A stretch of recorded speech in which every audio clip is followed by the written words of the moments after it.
you get to a point where you always weigh whether or not are you still having fun, are you accomplishing what you set out to do, and what's the unfinished business? And I think I came to the point where the teeter-totter was starting to tilt to where if you're not having as much fun as you did, it's time to move on and do other things.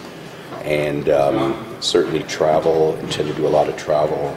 That's on the horizon, and that's of great interest to me. And there is a time to step away from politics. No, actually, I think the timing is good to step aside and not to back a candidate, but in the interest of democracy, to give candidates the full year, the full election period to work on this, and not to keep people hanging and waiting to see who should run.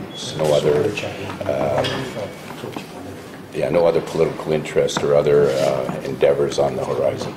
So a low point was actually not being here for the vote on LRT the first time when we decided to can the north-south to move on to east-west. The high point would have been a week later actually being here and being the deciding vote on that project. I think you have to ask me that afterwards. Certainly now I wouldn't think I'd miss this place, but the timing's right. 20 years is a long time, and there's a point to move forward with your own personal life, and I think this is the right time for me.